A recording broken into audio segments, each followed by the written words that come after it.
días. Ánimo. Bueno, vamos a informar sobre dos temas al pueblo de México y vamos también a hacer esta conferencia breve, pero bueno y breve, doblemente bueno, porque hay una reunión, hay una conferencia telefónica con el presidente de China a las 8:15, entonces tengo que estar. La información al pueblo es en el sentido de que participamos en un acuerdo de países productores de petróleo, los que están en la OPEP y en la no OPEP, y México va a contribuir a estabilizar los precios que se desplomaron en los últimos días. La mezcla mexicana de $40 barril llegó a 11 en el peor momento, y esto se produjo por una falta de acuerdo sobre reducción en la producción petrolera. No hubo acuerdo básicamente entre Rusia y Arabia Saudita. Cuando tuvimos la conversación, cuando se llevó a cabo una conferencia con la presencia de los jefes de estados del grupo G20, yo hablé de ese tema, de que había que actuar con responsabilidad, porque a partir de ese desacuerdo se cayeron las bolsas y se depreciaron las monedas y se agravó la crisis económica y financiera. Entonces ayer toda la tarde, todo el día, sobre todo por la tarde, fue la negociación, llegar a un acuerdo de reducir la producción mundial de petróleo en 10 millones de barriles diarios para evitar que se siguiera cayendo el precio y con esta medida estimular el precio del petróleo crudo. Nosotros nos sostuvimos hasta el final porque nos ha costado mucho esfuerzo aumentar la producción. Ya aquí hemos hablado de cómo durante 14 años consecutivos dejaron caer la producción de petróleo en el país. Fue un rotundo fracaso la política petrolera que aplicaron. Y todo esto incluso se precipitó con la mal llamada reforma energética. Habían hecho la estimación de que con la reforma energética iba a llegar mucha inversión extranjera, se dieron contratos, se estimó que íbamos a estar produciendo 3 millones de barriles diarios, y lo cierto es que nosotros recibimos el gobierno con una producción de 1.700.000 barriles. Incluso en enero del año pasado el promedio fue de 1.650.000 barriles diarios. Y a partir de ahí empezamos a recuperar la producción con un gran esfuerzo de inversión, de exploración, de trabajo en nuevos campos petroleros, con la participación de los trabajadores de Pemex, de los técnicos de Pemex, desterrando la corrupción en Pemex, siendo más eficientes, y al final logramos aumentar la producción. Si no hubiésemos hecho nada, se nos hubiese caído la producción si continuaba la tendencia a 1.500.000 barriles. Eso es lo que tendríamos ahora si continuaba la tendencia que se venía sosteniendo durante los últimos 14 años. Un rotundo fracaso. Entonces detuvimos la caída y empezamos a aumentar poco a poco la producción. Eso se argumentó ayer, de que para nosotros era muy difícil el hacer una reducción en la producción. Nos pedían pues una disminución como la de Arabia Saudita, como la de Rusia, del orden del 23% de la producción, más que ellos producen 12 millones de barriles diarios en promedio. Lo mismo Estados Unidos, un poco más, al 1.780.000 barriles diarios que obtuvimos en promedio en marzo, 1.870.000 barriles. Entonces nos pedían 400.000 barriles y luego 350.000 barriles menos. Y nos sostuvimos, salieron notas en los periódicos queriéndonos culpar de que por nosotros no había el acuerdo, y hablamos, se comunicó con nosotros el presidente Trump, hablé con él y se llegó a un acuerdo de hacer una disminución de 100.000 barriles. Estados Unidos se compromete a reducir adicionalmente a lo que él iba a entregar 250.000, dice el presidente Trump, que por México, para compensar. Esto lo notificamos ya tarde, de inmediato, ya es formal, es decir, ya cumplimos con este asunto. De modo que de 1.786.000 barriles en promedio de marzo, bajamos a 1.686.000 barriles. Esto aplica a partir de mayo. Se espera que con esto aumente el precio del petróleo crudo y que esto compense. Pero sobre todo se ayuda a estabilizar la economía, los mercados, y consideramos de mucha utilidad. México está aportando. En general es el 5.5%. No podíamos el 23%. La otra información que quiero transmitir al pueblo de México es que aproveché la conversación con el presidente Trump. Llevamos buenas relaciones para pedirle en nombre del pueblo de México que nos ayuden vendiéndonos 10.000 ventiladores y 10.000 monitores. Le dije que sabemos de la situación tan difícil por la que están ellos atravesando, la falta de ventiladores en general, de monitores, pero también les expresé que ellos tienen más posibilidades, tienen más plantas, tienen más desarrollo tecnológico y tienen más recursos económicos. Y me contestó, me respondió que va a consultar con los encargados del abasto de estos equipos y que me habla hoy por la tarde para darme una respuesta sobre este tema en particular. Yo quiero agradecerle, independientemente del resultado, por escucharnos, por darle tiempo y por tener la amabilidad de de él hablar personalmente para informarnos sobre la petición que le hemos hecho. Esas son las dos notas para hoy, y a las 8:15 tengo la llamada con el presidente de China. El tema es agradecerle porque nos están abasteciendo de equipos médicos que requerimos, y también para ver la posibilidad de que podamos adquirir más equipos y no tener problema de abasto, de falta de camas, de ventiladores, de monitores, estar preparados para la posibilidad de que se dispare el contagio, la enfermedad, y que tengamos forma de atender, de hospitalizar a enfermos, hasta terapia intensiva, a todos, y que salvemos vidas. Estamos dedicados a eso, a prepararnos. El lunes voy a informar sobre este tema en general al pueblo de México, sobre un balance general de cómo vamos y qué sigue. Todo esto con apego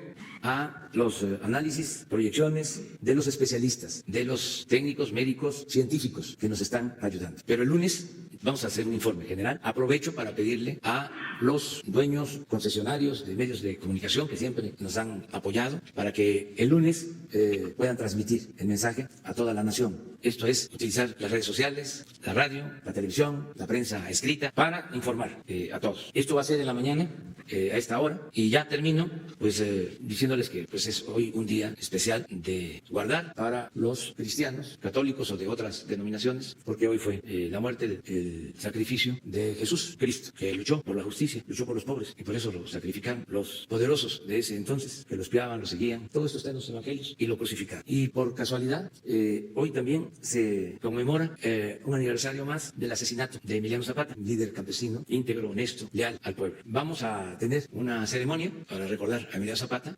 a las 10 de la mañana en el patio central, hoy 10 de abril.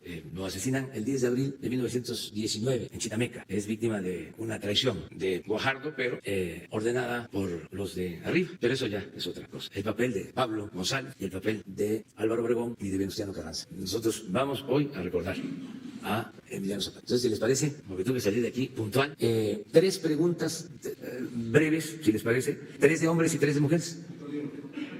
A ver, breve, nos vamos. Segundo y tercero, ya, hasta ahí llegó. 3 mujeres, 1, 2, 3. Presidente de México, Carlos Pozos, reportero de Petróleo y Energía y de la Molécula Oficial. Antes que nada, felicitarle, sinceramente, por esta negociación con la OPEP. No era sencillo, se estuvieron manejando información tendenciosa, y felicitarle también por la plática que tiene con el presidente Trump para estos utensilios médicos. Mi primera pregunta, presidente, con esta renegociación en la producción petrolera, queda demostrada que hoy más que nunca se requiere la refinería Dos Bocas para que el petróleo excedente no sea colocado en el mercado internacional y los mexicanos podamos transformarlo y producirlo en gasolinas y sus derivados del producto. Esa sería mi primera pregunta. Sí, es la lección que nos deja esta crisis. El que debemos de nosotros darle valor agregado a nuestra materia prima, no vender petróleo crudo. Durante mucho tiempo no se exportaba petróleo crudo. Desde la expropiación hasta los años 70 se utilizaba el petróleo para producir las gasolinas, para los productos petroquímicos. Llegamos a ser muy fuertes, autosuficientes en producción de combustibles, y también México era un ejemplo en cuanto a producción de petroquímicos. Con el modelo neoliberal se desmanteló todo, se abandonaron las plantas petroquímicas, y desde hace 40 años no se construyó una nueva refinería, que coincide con el periodo neoliberal. Entonces, ahora nosotros estamos rehabilitando las 6 refinerías que se tienen y construyendo la nueva refinería de Dos Bocas, que vamos a terminar en 2 años más. Esto nos va a permitir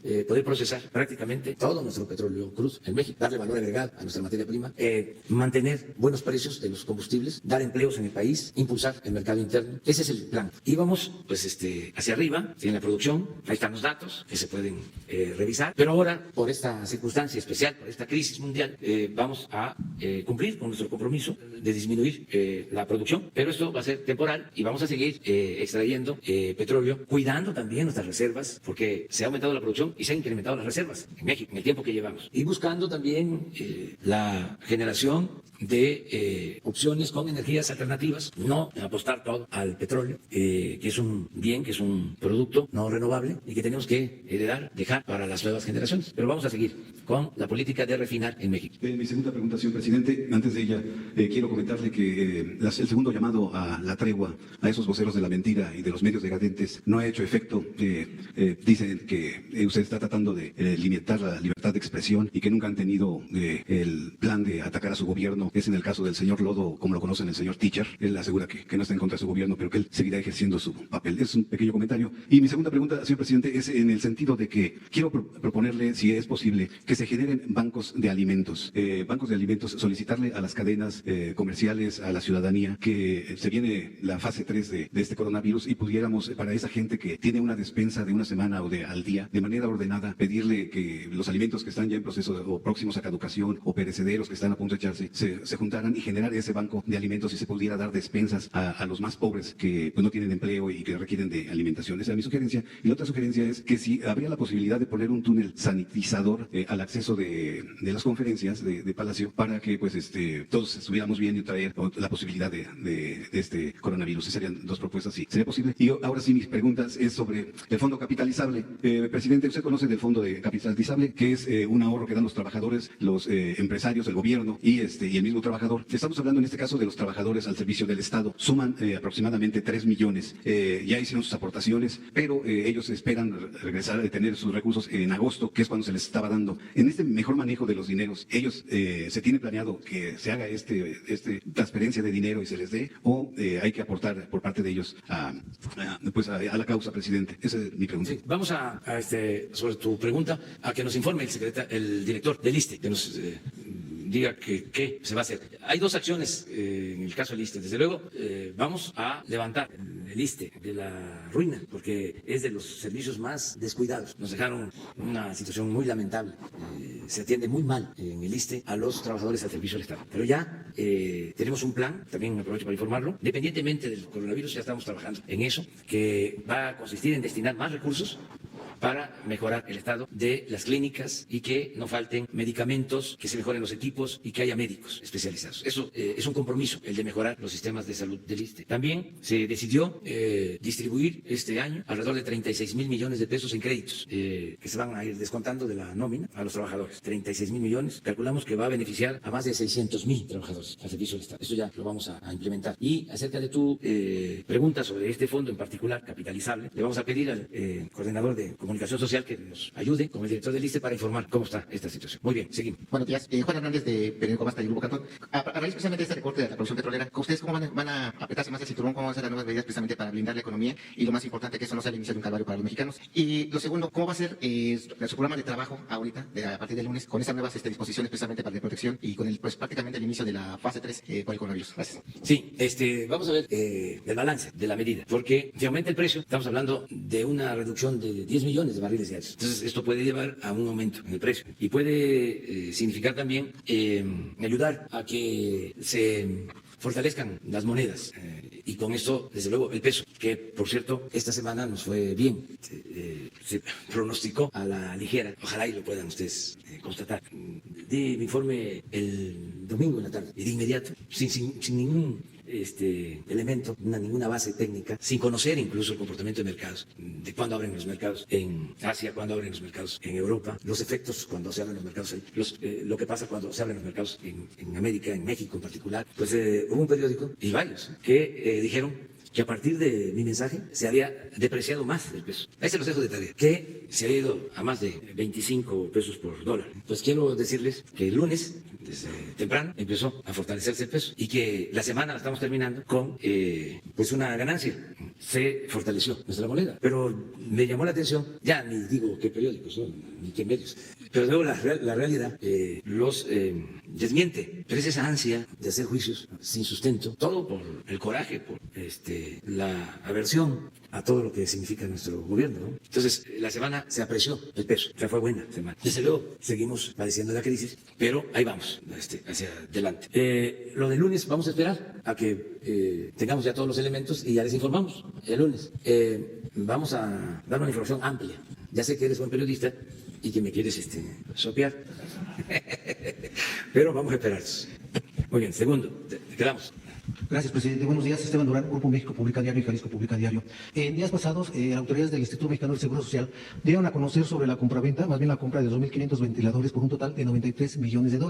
Usted comentó ayer que se acabó el influyentismo, que la corrupción pues prácticamente ya estaba fuera de esta administración. Sin embargo, a la persona, al empresario que le dieron que le van a comprar estos ventiladores es Valdemar Pérez Ríos, y quien ha estado siendo acusado por fraude en Estados Unidos, inclusive fue también aquí inhabilitado para tener cualquier cargo, poder ser proveedor al gobierno federal. Y en ese sentido, pues parece ser que a usted no le están haciendo caso, están yendo por encima de las instrucciones que usted está dando contra la corrupción.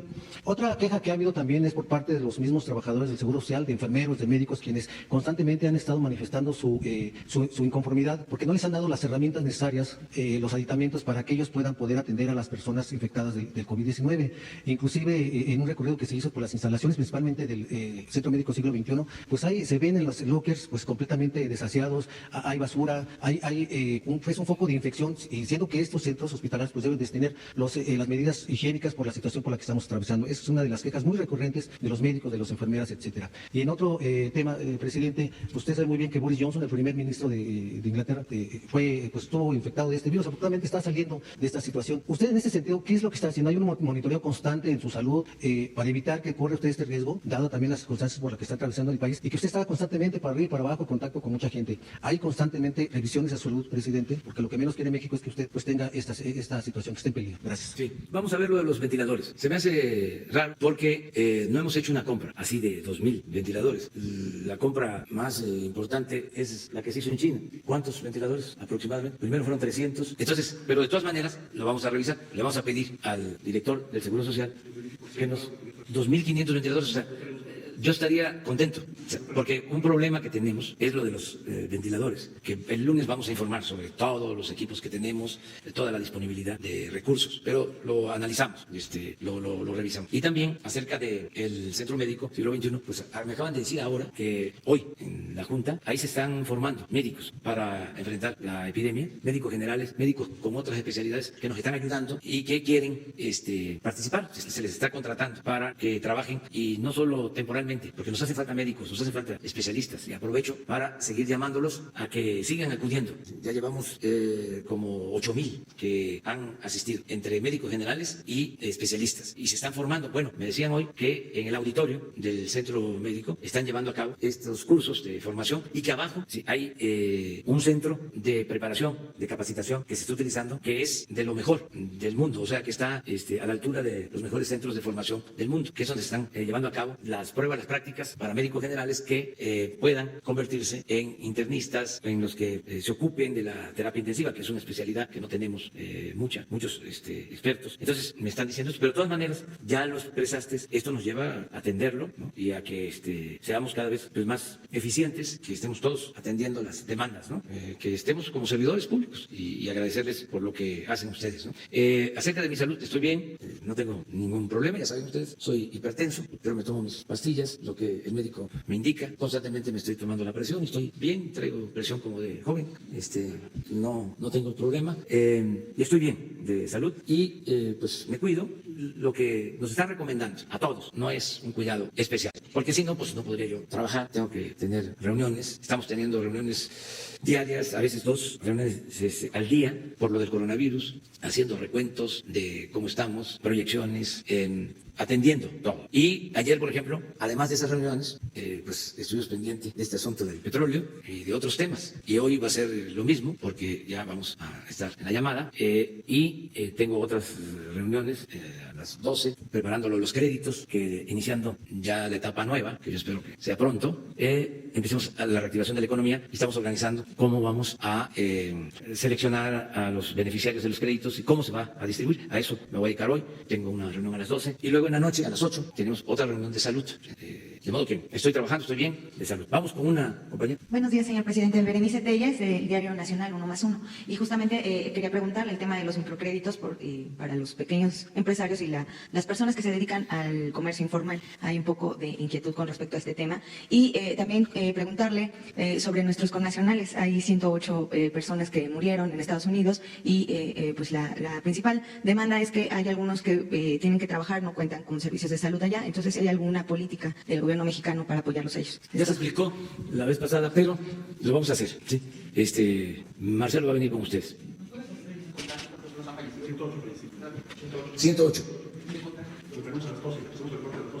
A las 12 y a la 1 les informo. ¿Les parece? Sí. Mexicanos.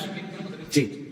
¿Quién sigue? Presidente, buenos días, Michelle Mejía de Multimedios. Preguntarle, ¿qué fue lo que le comentó ayer la secretaria en torno a esta negociación? Se lo comento por lo que nos estuvo comentando de pues estas versiones que surgieron, incluso de que la posición de México ante el mundo, y al final si con este acuerdo no se daña la imagen de nuestro país a nivel internacional. Y preguntarle, ya nos comentó que bueno, la reducción será temporal. ¿Por cuánto tiempo estiman que sea esta disminución? ¿Y esto cómo va a afectar al plan de rescate a Pemex? Porque recuerdo que en ocasiones que ha venido el director de Pemex, pues bueno, ya hay una estimación de crecimiento, de producción del petróleo. Si esta reducción no va a afectar el plan que se tiene de rescate. Gracias. Yo creo que para la próxima semana sabremos bien.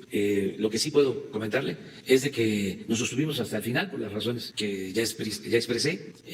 No es lo mismo producir 12 millones de barriles diarios que 1.786.000. Y además, saliendo de una crisis o empezando a remontar una crisis, ¿no?, de pérdida de producción durante 14 años consecutivos. Entonces, por eso no podíamos aceptar lo que se propuso originalmente y resistimos. El presidente Trump me empezó a leer los nombres de todos los países que habían aceptado y dice, solo México no aceptó. Y ya le expliqué el por qué. Y le hice la propuesta, que afortunadamente la aceptó, con esta compensación de parte de ellos, de los 350.000 barriles. Primero nos pedían 400, luego 350.000. Su planteamiento, cuando le dije que eran 100.000 y no podíamos más, él muy generosamente me expresó que ellos iban a ayudarnos con los 250.000 adicionales a lo que ellos van a aportar. Entonces, por eso le agradezco, ¿no? Y se informó en ese instante, exactamente a las 7:30 de la noche, se envió una notificación a los directivos de la OPEP y recibieron el informe nuestro, el reporte nuestro. Creo que ya era